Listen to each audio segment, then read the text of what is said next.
Thanks. Well, good afternoon. I'm Valerie Witt. I'm with SunTrust Bank, and I'll be helping to facilitate our session this afternoon. Our session is called Our Disappearing Workforce, Solving an Economic Mystery, and we all like a good mystery, don't we? And in Idea Lab, our goal today is to come up with 5 big ideas, which we'll note on our boards over there, and we will share those ideas with our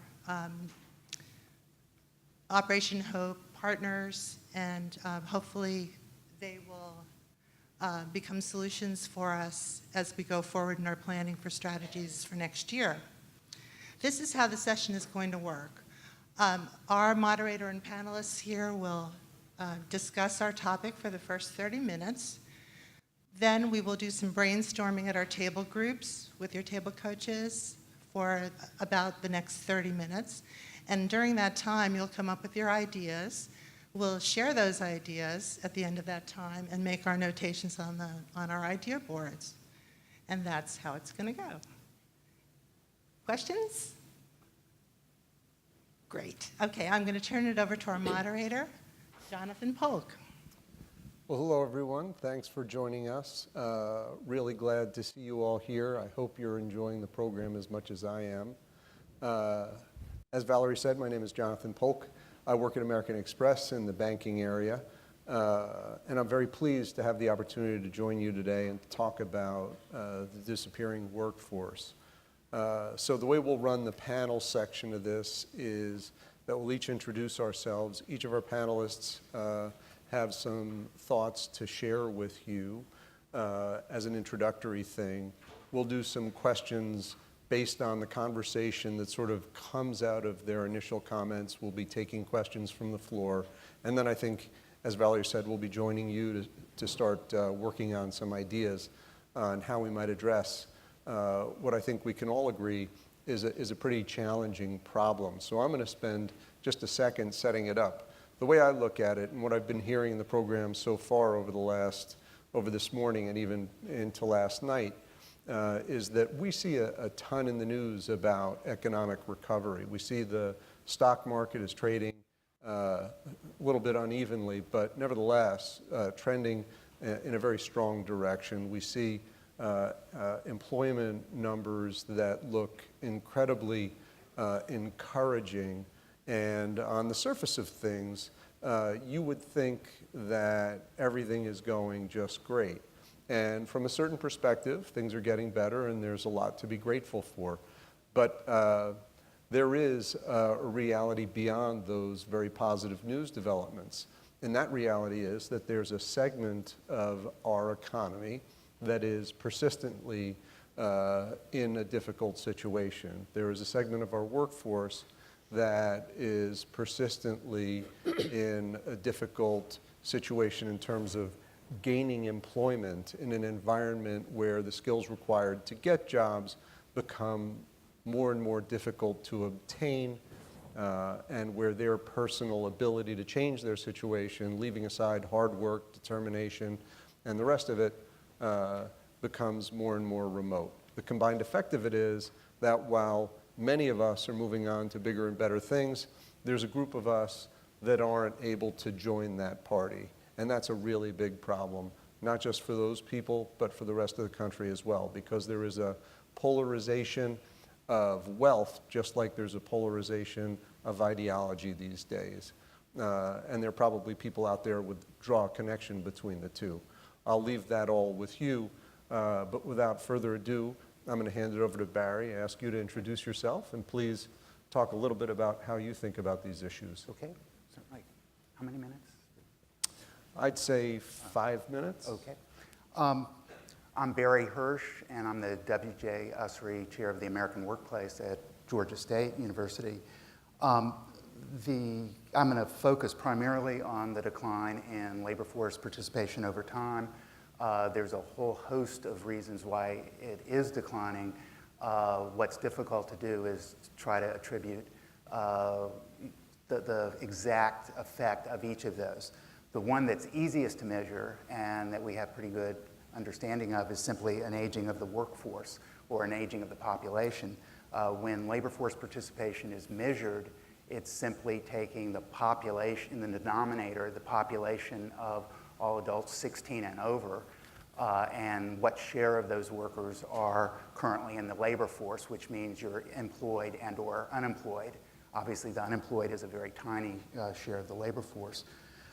As the workforce ages, we have more workers at retirement age and out of the labor force. So that explains maybe 20 to 25% of the gradual declining labor force participation since about 2000. And there's been this gradual force since about 2000. This has been particularly concentrated among less educated, lower skilled workers. The exception has been actually for older workers, 55 and over. Their labor force participation had been shrinking during much of the second half of the last century, even though longevity increased. But in recent years, their labor force participation has actually picked up a little bit. That's not completely good news in the sense that a lot of it stemmed from the breakdown of traditional pension systems and destruction of a lot of wealth during the Great Recession. The Great Recession obviously caused a large reduction in labor force participation. We've mostly recovered from that, but a lot of folks who had dropped out of the labor force then have not come back. Besides aging, the other culprits, if we want to call it that, are certainly technological change, which has changed the nature of the workplace, where particularly robotics and the digital revolution have routinized many previously middle-class type jobs. So robotics on production floors throughout manufacturing and elsewhere, in a lot of administrative support type jobs, reservation agents, clerical workers, et cetera. A lot of those jobs have gone away, and we've had sharply increased efficiency, but a lot of workers have been displaced from those jobs and have not necessarily found other ones. In short, jobs are constantly being destroyed and created, both in good times and bad times. When we see the monthly increase of employment of 100,000 or 200,000, that's just a trivial difference between roughly 2 million jobs being created and 2 million jobs being destroyed each month. So the net effect, though, is that there's quite a bit of job churning going on in the economy. And generally, economists think that is a good thing. However, many workers are left behind. So technology has been the other big culprit, and to some extent, international trade. And both of these you can think of as increasing the competitiveness of markets. Change occurs more quickly. Workers with relatively good skills and mobile skills can move to good jobs as the economy changes, but many workers are not able to do that. Some other kind of more distinct type issues for workers who have had pretty big falls in labor force participation have been, just in a mechanical sense, we've seen fairly large rates of workers taking on disability insurance when eligible. Obviously, these are workers in very poor health, but once you're on disability, on DI, and have access to Medicare, very few come back. Unfortunately, many workers take Social Security at age 62, the earliest you can take it, rather than working to 66 or even later. And again, that tends to lower the labor force participation rate. For lower skill workers, there's been a particularly, two issues that have gone on and gotten a lot of press is one, more and more employers require drug tests, and there's a substantial number of potential workers who simply cannot pass those tests. And then a somewhat related issue is that many employers will not hire workers with criminal records. This leaves many potential workers, particularly a disproportionate number of black males, without jobs. Some states have adopted ban-the-box laws, which prohibit employers from asking about a criminal record. The evidence on that has been that that actually harms employment of black males. The idea there is that without being able to ask, too many employers simply assume that young black males may well have a criminal record. And I think that's well known now, and there's been certainly less push on ban the box. Women have tended to be affected somewhat less by many of these forces that we have talked about, and a lot of the types of jobs that have grown have been accessible to women.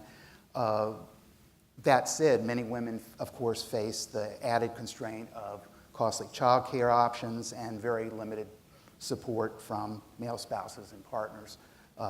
That's changing a little bit, but it changes very slowly.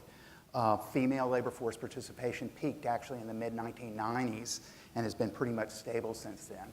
And that's true also for the gender wage gap. The gender wage gap closed quite substantially during the 80s and early 90s, but there's been relatively little change since then, and that's really related to attachment to the labor market.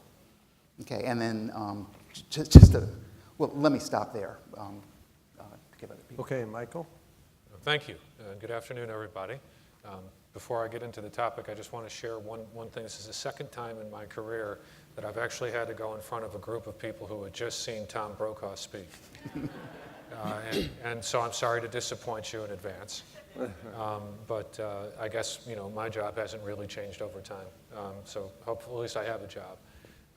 I'm the head of corporate responsibility for Guardian Life Insurance out of New York. And we spend a lot of time thinking about workforce, particularly the future of work. We have a particular interest in two areas that I think are relevant to today's conversation. One is skills gap, and the other is the emerging digital economy and technology and its impact on the jobs that are available to the future. I'm not going to talk directly about those two things because I think you can read a lot about those things wherever you go, but I will say that I think there's a couple of pieces that all kind of come together that affect the challenges that we're seeing in the workforce. The first is around health. The second is around access. And the third is around counseling. And so let me talk a little bit about each of those. Barry, I think, mentioned a little bit about people who are taking disability. And the reality is that the opioid epidemic is not without its impact on the labor force, clearly. And that is one of the leading causes, and one of the locations where we have offices, actually, in a county, a rather rural county. Almost 70% of the people who are on disability because of some sort of drug affliction and an opioid epidemic. That's a health issue. It's an access to care issue.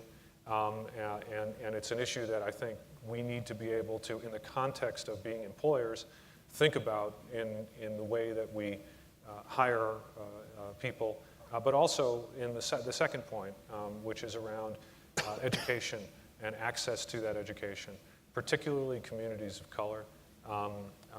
I have seen directly with the work that we do with community colleges across the country, lack the access to the kind of skills training that is necessary for people to be able to morph and to change and to complete their course of study and to be viable for what the new workforce looks like. So we talked a little bit about technology and the change in technology, and Gallup recently did a survey of current employees about how they felt artificial intelligence was going to affect their jobs. 50% of the respondents felt that there will be some effect of AI on their job. 80% of the respondents said it would be positive. Whatever this effect is going to be on the overall workforce, it will be positive. And then finally, when asked, well, where do you get the training to skill yourself up to be able to compete and take these new jobs on, about 50% of them said, my employer should be providing this.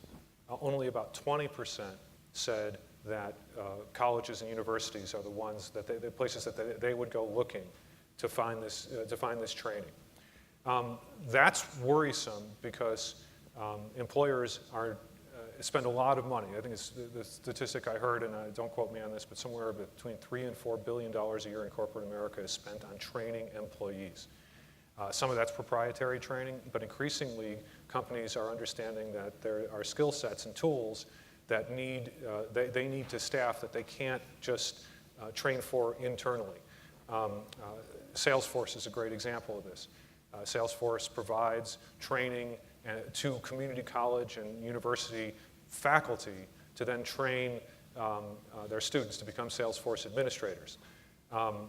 This is not uncommon. Google does it, and increasingly I think what you'll see is that the content of a lot of the training that people are going to be receiving have everything to do with a certificate or some sort of credential that may not be a degree.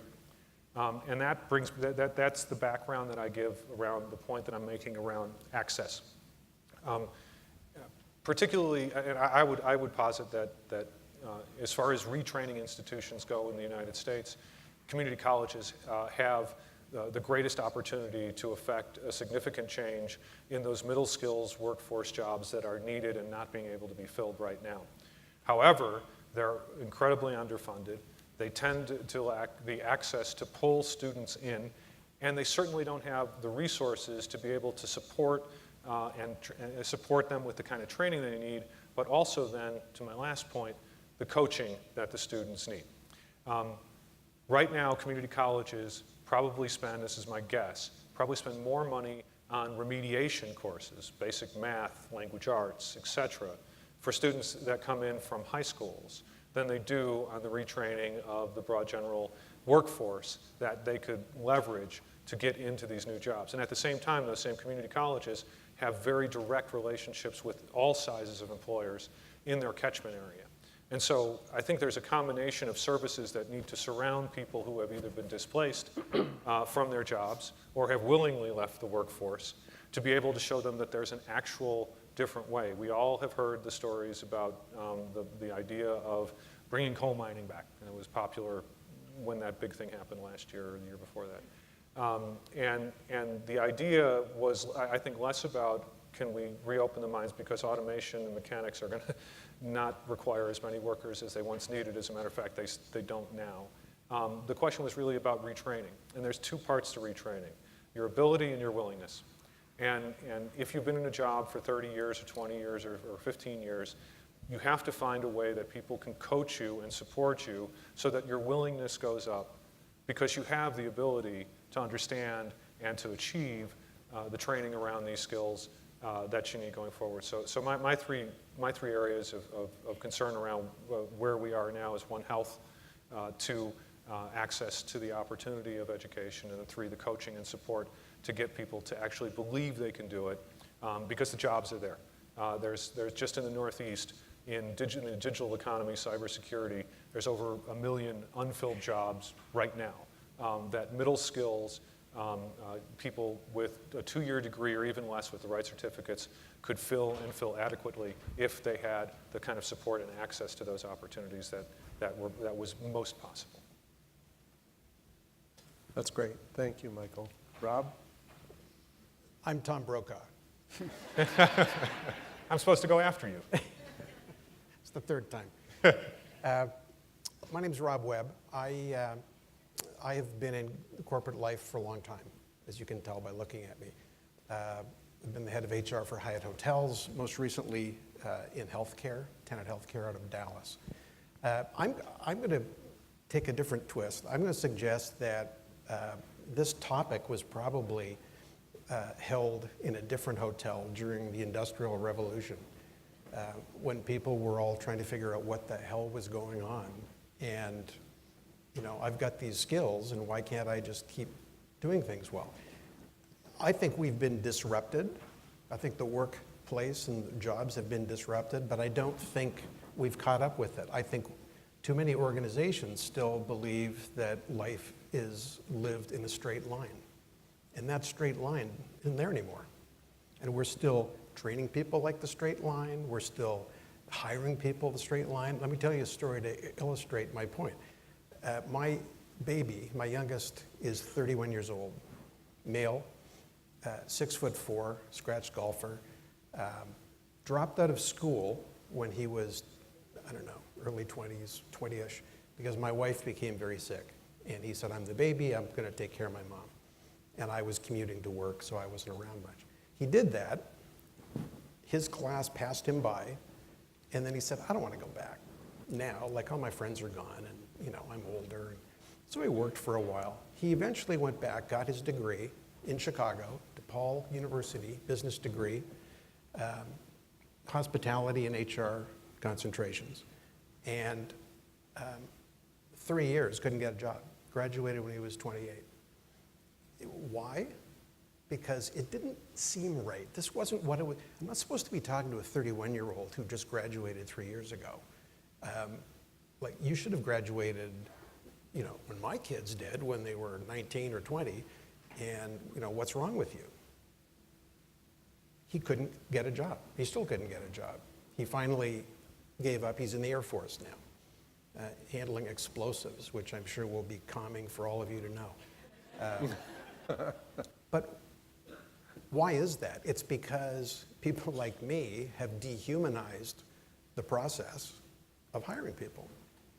And a woman, if I can, just one more story, a woman in Chicago, a young lady in Chicago on the South Side, said to me that she saved her money, she researched, she selected a company she wanted to work for, she bought a dress, she got on the L, she went down, said, here's my resume, and they said, no, just post it online, we don't take that here. And she said, but if you can't look in my eyes and see who I am, and see who I want to be, and who I think I can be, and how much I want to work here, if you're just doing a search through your computer selection process on words, what if I use the wrong words? That's dehumanizing. And I hope that she has a job somewhere, but it seems like we've made this very complicated. As I was preparing for today, I looked at stats. We have discouraged unemployment, distressed, probably short, tall, medium, blonde. We've got more categories of unemployment. Let's just accept the fact there's a bunch of people who aren't working. And I don't care if they're seasonally adjusted. I know that's important for different purposes. For our purposes, there's a bunch of people. We have 6.4 million jobs open. We've got a bunch of people unemployed. This is the United States. It's not supposed to happen here. I chose to come here. I was born in Canada. I wanted to come to the U.S. because of what the U.S. promised, what the U.S. had accomplished. But it seems as though we've become so focused on labeling people. Well, you're a call center person. No, I'm not. I'm Rob, and I've got skills. I've got strengths. I don't think we're helping people transition. There's still this straight line until you hit this disruption, and then it's like, there's nothing for me. It's called Operation Hope. What happens when you lose hope? Then it becomes chronic. Then it doesn't matter if you're seasonally adjusted, you're out of work. And the longer you're out of work, there must be something wrong with you. So I don't want to take a chance on you. Yet I'm guessing every one of us got to do what we're doing today because someone took a chance on us, right? But now it's like, no, we have to have 100% of what this job says we need. We never hire somebody. If you go back, we never hire anybody with 100%.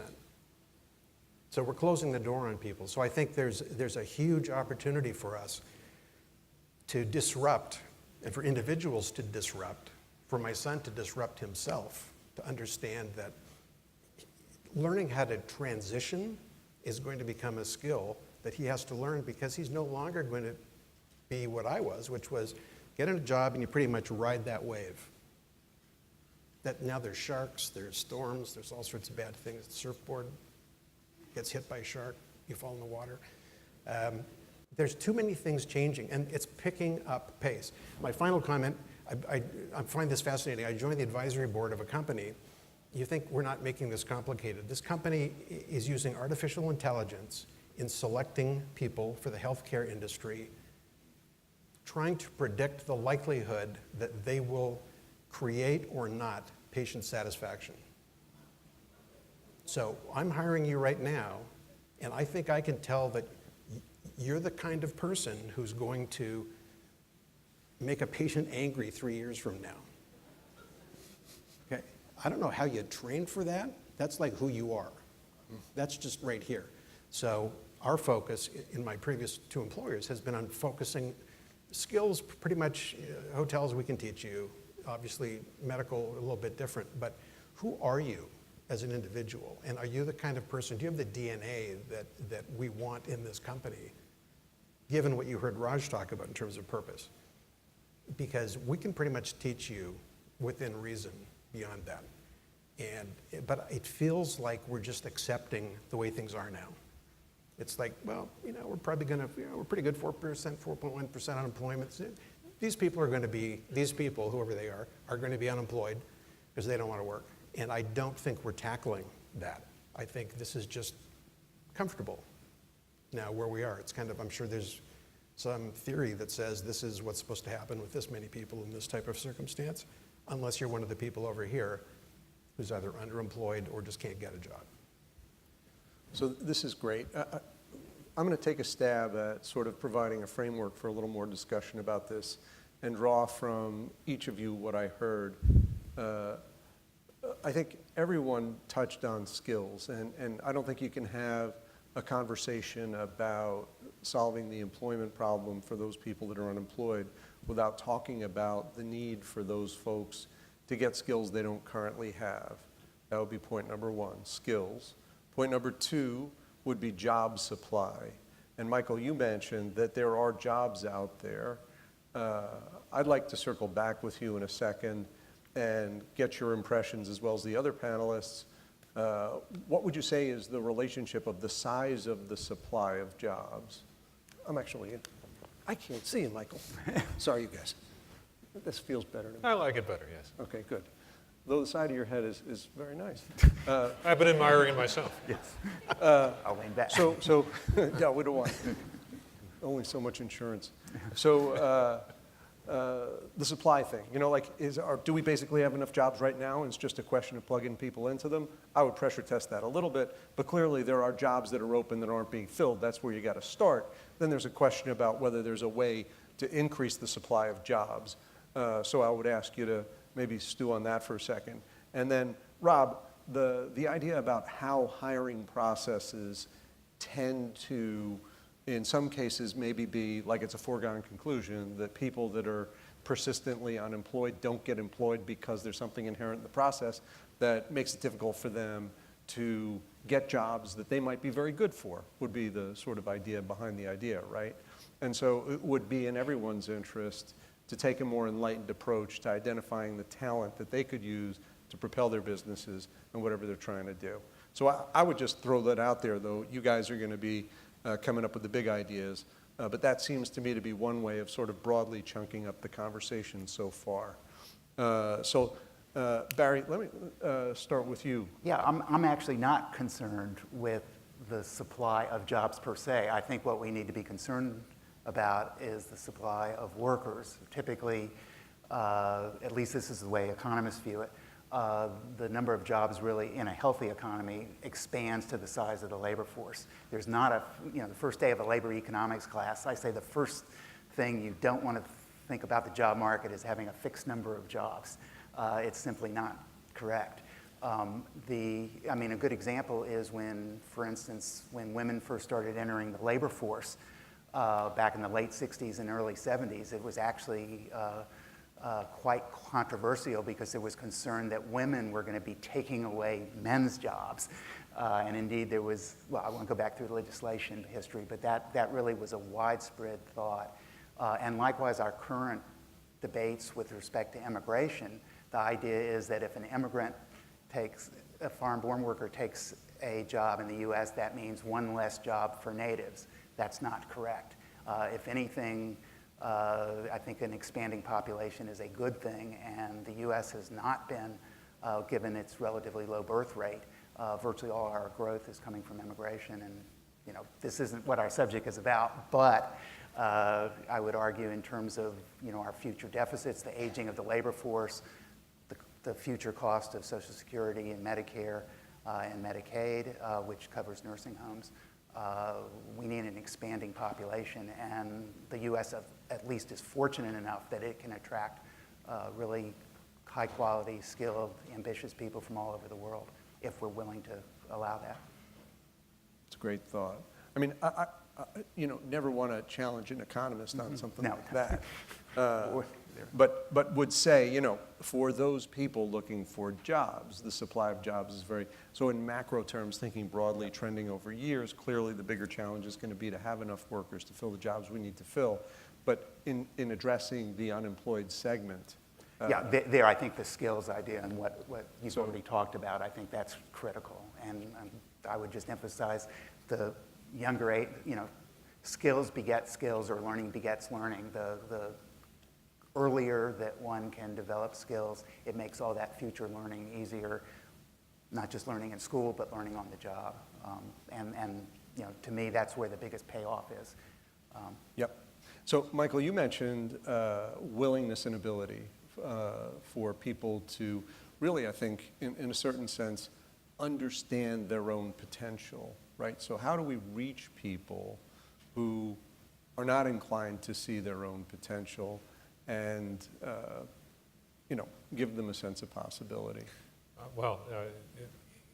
I'd have to patent it. If I had the right answer to that, I'd have to patent it and sell it back to you. Good. Perfect. But I do think it's about a pipeline, right? So I think the important thing that I'm learning and that I'm seeing from the data and from conversations with people who are far smarter than I am and far better at this topic is that work is, the pace of change is so absolutely rapid. You've been at 1,000 different conferences where someone's taken out their smartphone and said, hey, you remember 10 years ago these didn't even exist and I had a flip phone and all that. It's true. The pace of technological change and of innovation and a change in the nature of what work is going to be is more rapid now than it potentially ever has been. You know, it took 60 years before things like washing machines were ubiquitous. It took 10 years for cell phones and 7 years for smartphones to get that way. So the pace is there, and the point that I think has been made is absolutely right. You have to be able to have the skill that you need to have is learning, right? You don't have, there's not a specific part about that. There's an ability, a willingness that you have to learn. But if you'll remember, you think back into when you were asked a question by your teacher in the 3rd grade, especially you're a new student in a 3rd grade class, just been there, the rest of the class has been there for 6 months, and all of a sudden, the teacher asks you a question directly. Your trepidation about answering that question has everything to do with your circumstance, with your environment, with the comfort level that you feel, not your innate ability to do it. It's your willingness to do it, to put yourself out there. And so I think that as important as it is to be able to diagnose those more particular skill sets where there are jobs now, 4 years from now, 5 years from now, that skill set is going to be different. It's going to change. You'll still have a base, but it's going to change. And so I think that the way that we view training people to work versus training people for skills has to change. We have, you know, vocational ed has been a very big thing for a very long time, but it's been successful in terms of apprenticeships in the skills trade. But we haven't thought about apprenticeships in you know, the more white-collar trades that we're talking about, in banking and in finance and hospitality and other things. Those kinds of programs where people can actually experience success is going to ramp up their willingness to kind of become this lifelong learner. I'll just close with this idea to that question. I'll give you 2 very quick stories. One is I have a master's degree in education. When I got out of school, I said, oh, good, this is great. I only got 30 years to work because I'm going to go be a teacher, I'll have a pension, and then I'll retire early and it'll be great. It didn't work out that way. The other story I'll tell you is about my mother. My mother worked in the car business, in the car dealership business for the better part of 45 years. She retired from Los Angeles. She moved to Las Vegas. 3 weeks after she's there, she calls me up crying, I made a terrible mistake. I should have never come here. And after 3 hours of conversation, I figured out my 75-year-old mother was telling me that she was unhappy because she wasn't going to work every day. And so I told her, okay, we'll get you, I got her a computer, we'll get you a resume, we'll get you a job, we'll work online and all that. She calls me back a week later and she says, just happy as she can be. I went to a dealership, I saw an ad in the paper today, I went to a dealership, I stood there, I gave them my resume. They said they'd call me back, but I asked if I could see the manager anyway. The manager liked me, he hired me, I start Monday.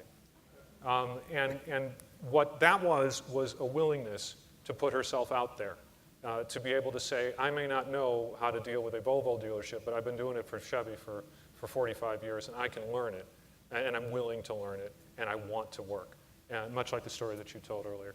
And I think that in a technological age, the way you do that is not the way my mother did. And she's retired now, thankfully. She's still driving, but we'll talk about that later. But the way that you do that is providing that kind of safe space and that clarity and that experiential learning that makes people more willing to take on the very difficult task of putting themselves out there to learn a new skill. So Rob, I'm going to turn to you in a second on the how we hire, and I think the whole phenomenon of recruiters and interviewers looking for someone that's just like them, and that whole dynamic is really interesting. But one word that hasn't come up so far is entrepreneurship, which figures prominently, I think, in the current employment scene. Hard to know, I certainly don't, whether a displaced worker who's worked for a company for many years is really likely to become an entrepreneur in the way an emerging high school or college student who thinks of their possibilities as being as much working for themselves as working for a company. But I would put it out there sort of in the water supply, the conversations, I think, at the tables, maybe taking into account people creating their own businesses, people finding their own ways to earn money on their own terms, either as an independent contractor for companies or as an entrepreneur. That's a big chunk of the economy for sure. Probably more prominent today. I don't know, Barry, I'm kind of looking at you for one of these. Yeah? More? No? I'm getting it kind of now. Sorry, I was actually thinking about another thing related to what you said earlier, so. Okay, but you're agreeing with me. Sure. Yeah, see? Why not? Smart guy. That's how I knew he's got the credentials. So, Rob, this phenomenon is partly like a psychological, social thing, and it's not necessarily evil, right? I mean, people are more comfortable with people that, for whatever combination of reasons, seem like they do or feel the way they do to them. So what should we be doing on that front? Well, again, if I knew the answer, I'd be wealthy. I'd be in that room speaking, not this room. I think first of all, on entrepreneurship, interesting that when I started in corporate life, we talked about entrepreneurs within corporations. Now they have to be outside the corporations. Gee, I wonder why that is. Because corporations many of which have not tolerated entrepreneurship. When I was in my Hyatt days, I was proud to be around when we used to hire people. You bring them in, you seem like a nice person, and then we would script them, right? So you'd come into a hotel like this one, and can you point me to the men's room? And we trained them that their head had to go a certain degree, and that you couldn't point, you had to do that, and this is what you said, because clearly you couldn't handle that one on your own, right? Oh, it's just this way. Can I help you? We unscripted people. So we hired people so we could script them. Now they're hiring people for who they are. And we want people that can just be humans all by themselves and just interact with guests and be in the moment and be genuine. And that's had to change the hiring process, because the hiring process, this is not a commodity. Like Raj said, he doesn't like human resources. He said it's the source. People are the source, not the resource. And I think we've just focused on efficiency. I think we focused on how can we drive the cost down. How can we spend as little time as possible making a hiring decision so that we can spend months correcting the problems later, right? Like, nobody wants to interview. We're going to have 9 people will meet you. That's because none of us actually want to make the decision ourselves. We want to be able to say, look, these 8 like the person, I was just 9. Don't blame me. And guess what? It's really hard because you judge people. I've been in HR my whole life.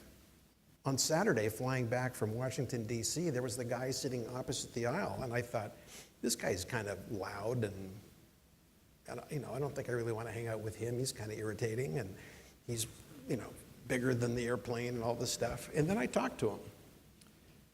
Missed out the fact that he was a Congressional Medal of Honor winner and the most decorated SEAL in the history of the United States. So guess what? I went from, I don't want to hire this guy, to, do you want to have a drink or hang out together or just tell me your stories? Because the majority of people will just look at somebody and they'll go, yeah, they're not going to fit. That's not right.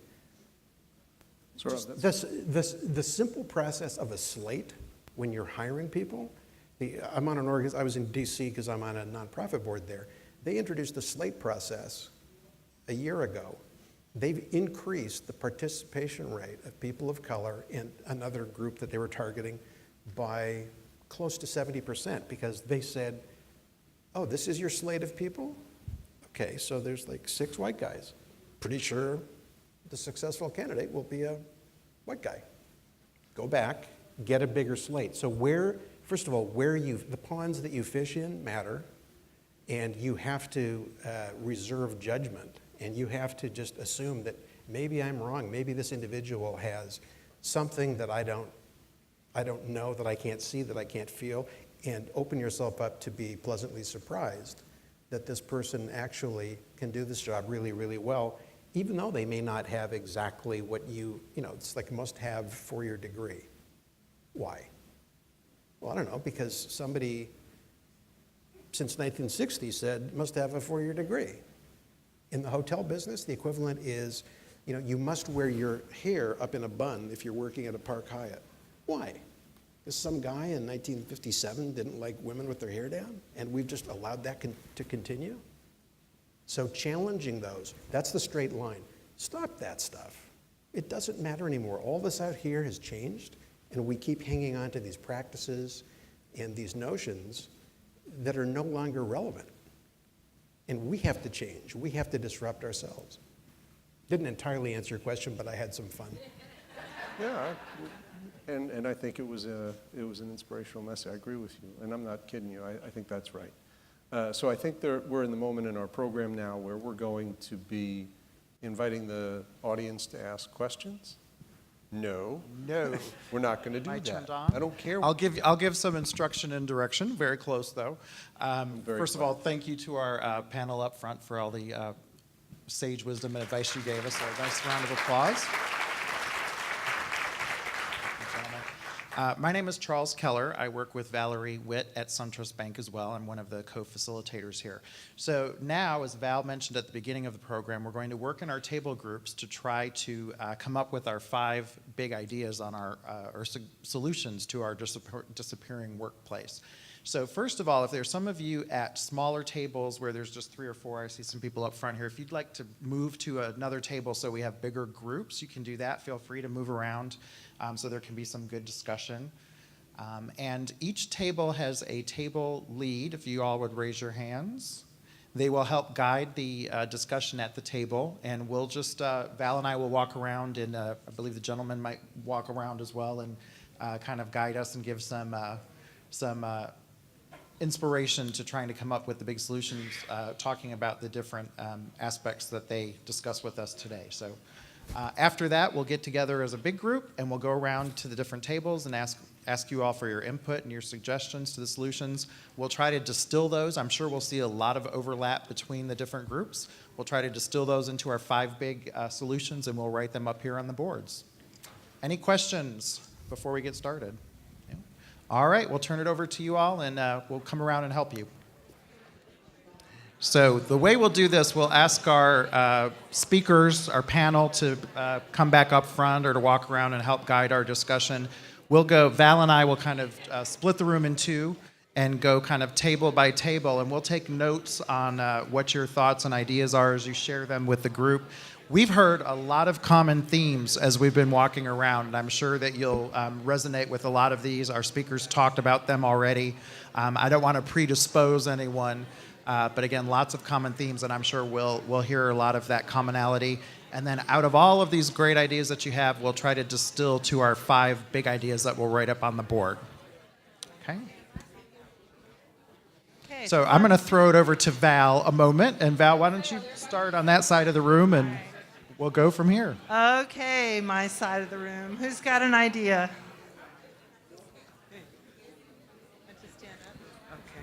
Okay. Oh, sure. Here comes an idea. You ready? All right. I have an idea. My name is Mary Gay, and my company is Virtual Professionals, and I have a nonprofit Sue Corps. And we train digital employees, and we're coining a new phrase. We're training digital service personnel.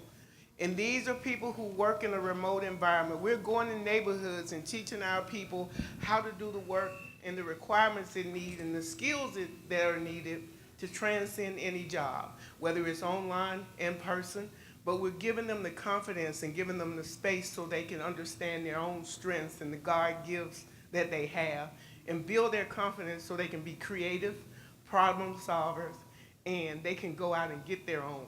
No longer begging people for jobs, creating their own. Thank you. Wonderful. I like the mic. Oh, don't worry. I like the stage. I'm a musician. Oh, yeah. Well, I'll sing a little bit. Amazing Grace. One of the things, my name is Darius Collins. I'm from New Orleans, Louisiana, so I have a lot of fun. One of the things that we were talking about is environment, experience, navigating what people look like and how we can start changing, basically not really changing it, but not allowing us to get stuck on that. Because a lot of different things, people are worried about how to get paid, how much they're gonna get, and how we can get people back into our workforce. We need better leadership within our communities. And we're bringing that leadership. I work with 40 Out of Poverty, which is my organization. I also am an entrepreneur. I have a hot sauce company.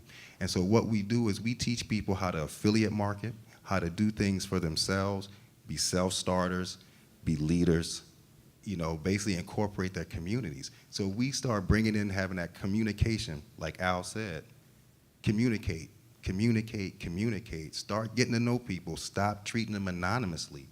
And you'll see the difference when you talk to somebody and actually ask a question and wait for an answer. Thank you. Hi, my name is Michelle Glover, and as we were talking through the Idea Lab, one that really kind of stuck with us and resonated was this sense of building confidence.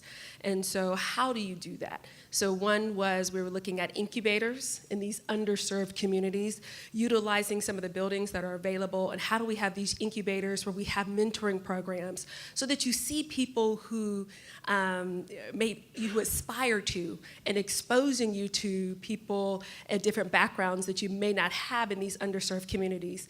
So doing mentoring, shadowing, also teaching different skills in these environments, and also sharing different training programs that they may not be available. So that's what we were talking about as our big idea, is creating those environments, those incubators for the underserved as well as the youth. Wonderful. Thank you. Who wants to be next? Ooh, okay.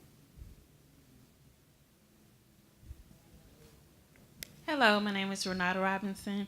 Our table talked about some of the, ideas that you all have already said, but we talked a lot about communication and mentorship. And one of the things that we wanted is to see more public-private partnerships where you have the right people at the table talking about what is needed. So, for instance, in a lot of cities, you now have started seeing cradle-to-career initiatives where you not only have the public school decisions makers, but you also have nonprofits, you have CEOs at the table, you have the community college at the table, so they can hear the different perspectives and really talk about what the real solutions are that can be impactful.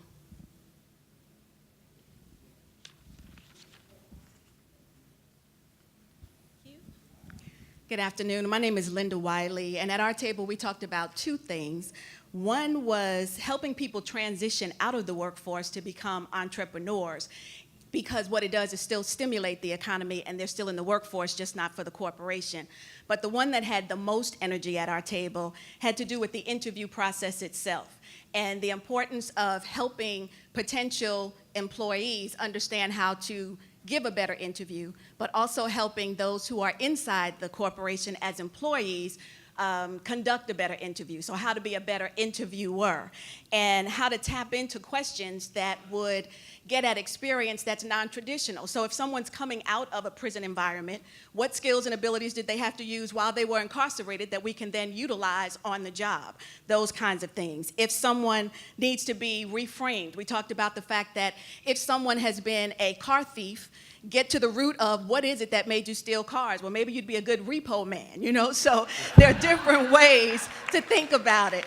But then we did have, we had a little help from one of the panelists, and he asked a question which sparked a lot of interest for us, and that was actually using, in my mind, it reminds me of the Disney model. If you know anything about the Disney Corporation, they are known for their diversity and inclusion efforts. And they have cast members, not employees, and they don't interview, they audition. How would it change the game if people had to audition instead of interview for a job? Excellent, thank you. Who wants to be next?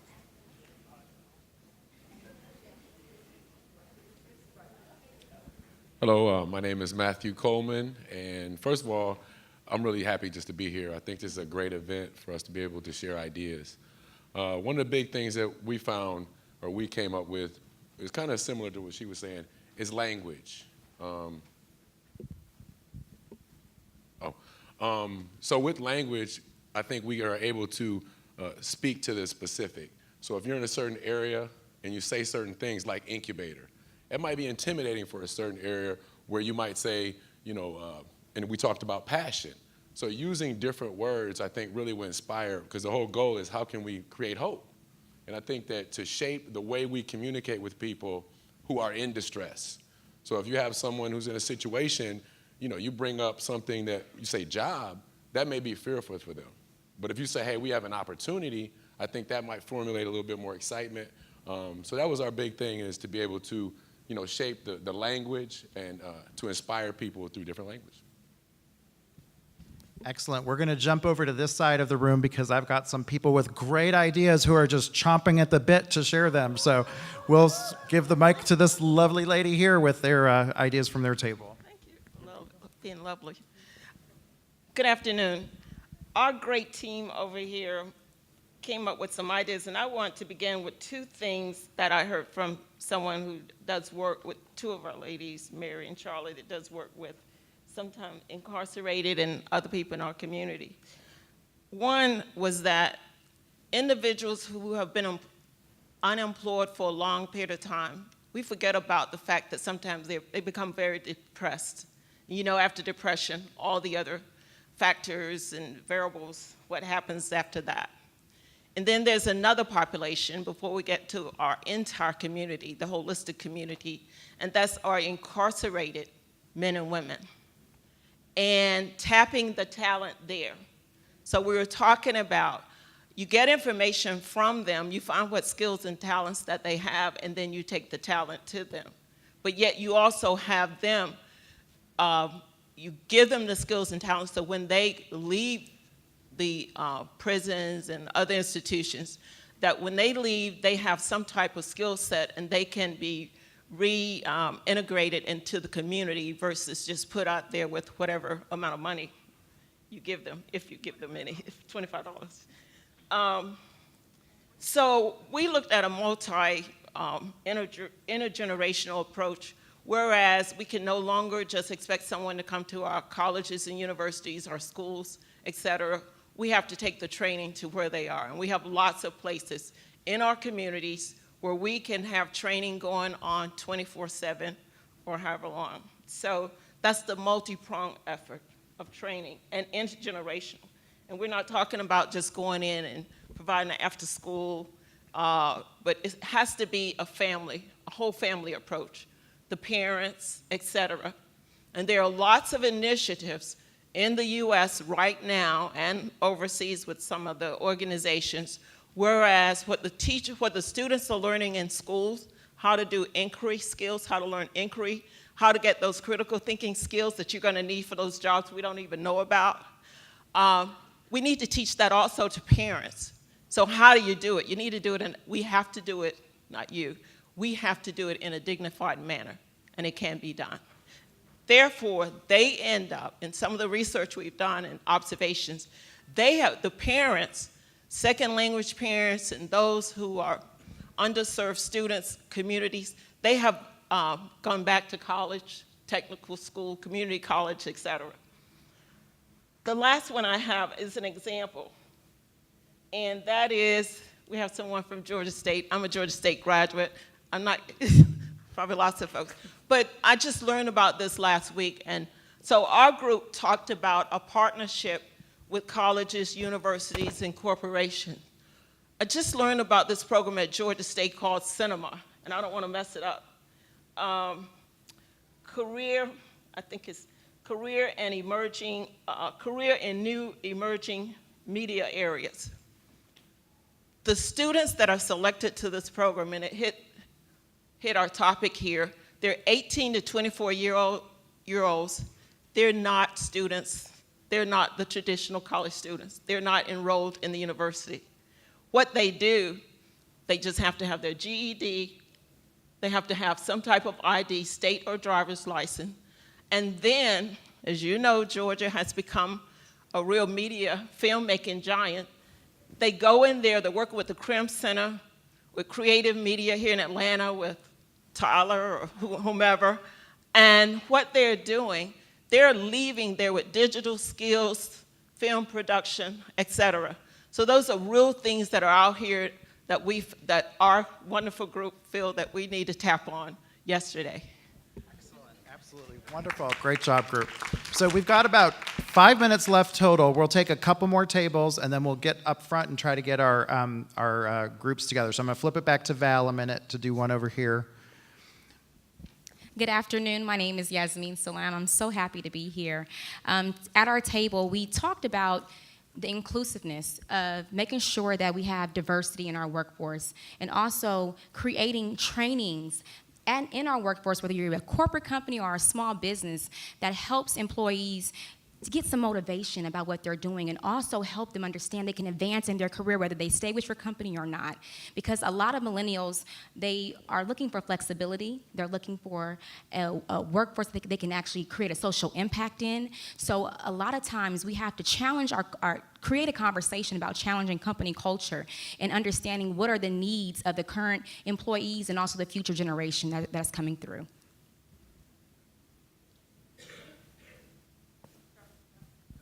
Good afternoon. My name is Marquetta Bryan, and I won't spend a lot of time. We've certainly hit on a lot of the same ideas, and so I thank our table for being very engaged and in sharing.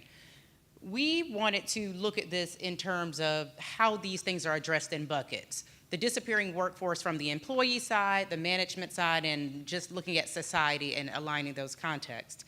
And we also talked about and how do we address all of them in the largest space is just a complete overall at the federal level of the education system.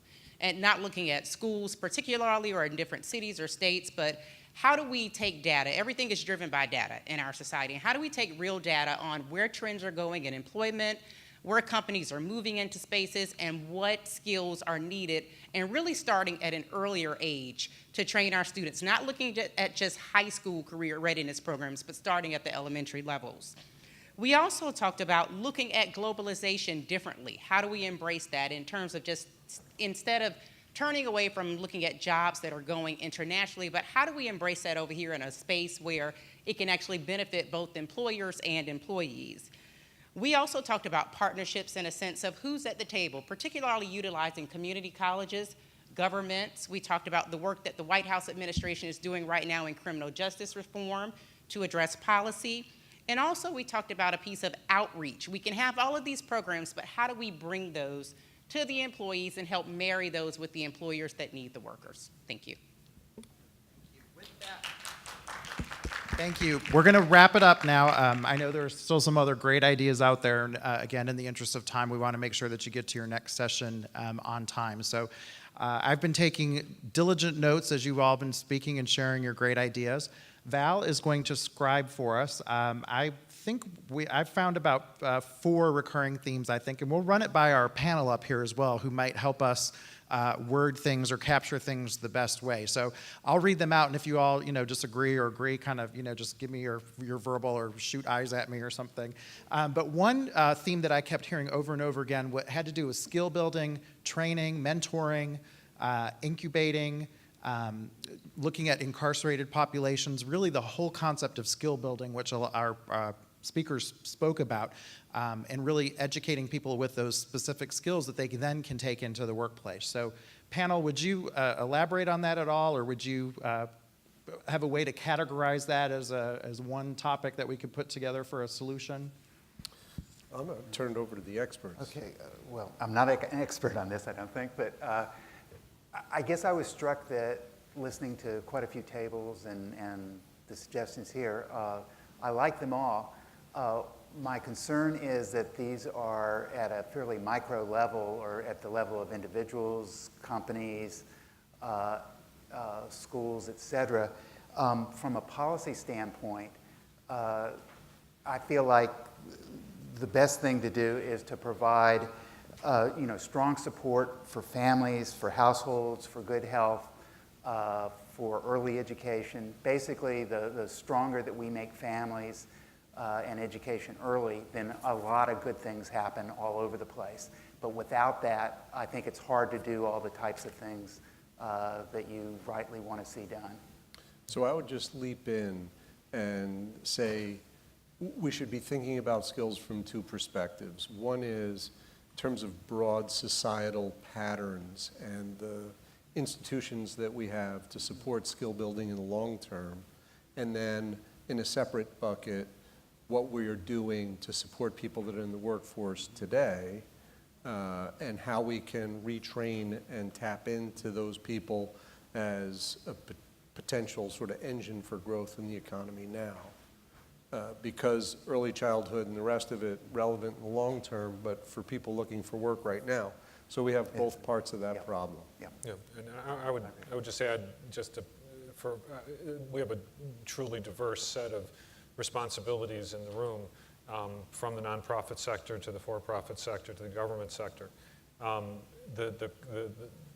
whether it's a micro or macro approach that's been suggested, there's one piece of advice, there's a joke about collaboration across sectors, right? There's only two things that kill collaboration. One is money, the other is governance. Other than that, everything's fine. And so if my advice to everybody who wants to participate in something like this is don't be proprietary. And I think some of our biggest, most successful companies are looking at how they give away training on their product as enlightened self-interest to skill up the workforce, but also to hit their bottom line. We similarly, if we're in social services, need to drop some of the proprietary nature of what we do. Some of us are good at what we do, some of us are not, but that doesn't mean just because we're good at what we do, we're the only one that can do it. And so there has to, just as there's more open source in upskilling across industries and within universities, that same thing has to happen within communities as well. Excellent, thank you, team. The second concept I heard a lot about was leadership, doing things for yourself, entrepreneurship. So would you add any color to that we could capture as a solution? Rob? I think there's a leadership deficit. Generally speaking, Gallup would say the same thing, that we're probably short. They had like 8 million leaders or something like that worldwide. I think whatever we do around leadership and around entrepreneurship, instead of relating it to something specific, like even a sector or a job, I would make it more about personal sustainability in a world that's changing as quickly as we are. So how can you remain relevant? How can you avoid becoming irrelevant as a leader, as an entrepreneur? What happens when entrepreneur matures into, something who's not an entrepreneur? If you say, well, I'm an entrepreneur, and suddenly the world passes you by, then you're going to feel like, now what do? I'm an entrepreneur.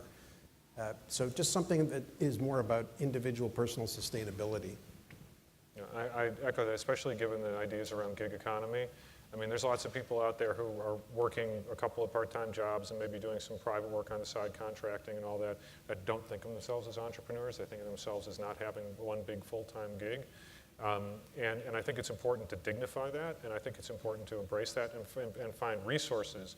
And there's lots of different things that are helping support people, like freelancers unions, where they're helping pool benefits, and even the insurance world is changing where those benefits are more available to the individual. So we have to help people who are looking at several small different things that they're doing, or several large things that they're doing for different places, and help them understand exactly the point that you're making, that they do have a job, and that job is them. And they can build on them with the skills that they need if they want to compete, and that doesn't necessarily mean having to be attached to a particular employer. Excellent. We've got about 2 minutes left, and I've got 2 more quick topics, so I think we're doing right on the mark for time here.